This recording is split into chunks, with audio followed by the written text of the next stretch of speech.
Beşinci mikrofon. Саламатсыздар. Бүтін Қырғызстан мадумары. Урматтуу кесиптештер. Мына мыйзамсыз камалгандар жөнүндө маселе көтөрүлүп атат, бирок Васька слушает да естигенде алар кылыдагы иш айып койбойт. Биз айтып аткан маселелер качанга чейин биздин тийиштүү комитет мыйзамдын так аткарылышын көзөмөлгө алып талап коймоюнча. Биз өкмөт келгенде эле ушул өкмөт мыкты иштеп атасыңар, баракелде, рахмат, ыраазыбыз деп ыраазычылык билдирип атпайбызбы? Аларды чакыргандан пайда жок, себеп заматта өңүбүз өзгөрөт жогорку кеңеште.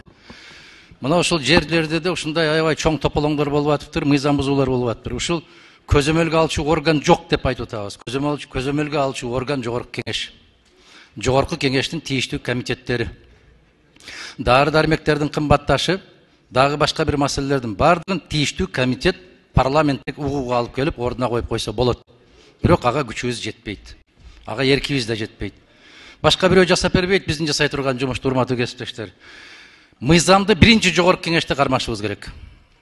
Мен айттым, эгер биз жогорку кеңеште мыйзамды кармабасак, башка жерден талап кылууга биздин укугубуз жок.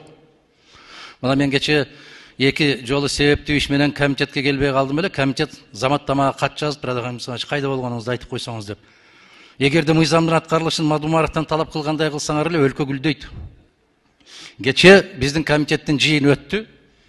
Биздин регламенттин беренесине талабына карабай 7 киши отурса, жана конституцияга чечме берген азамат жигит чыкты да 7 киши отурат, кворум бар, чечим кабыл алына берет деген чечимди колуна карматып берди.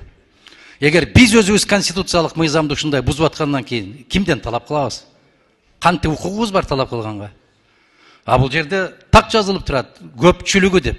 14 кишинин көпчүлүгү, мен кыргызчаны жакшы түшүнөм, 8 болот. 7си жарымы болот. 10 секунд.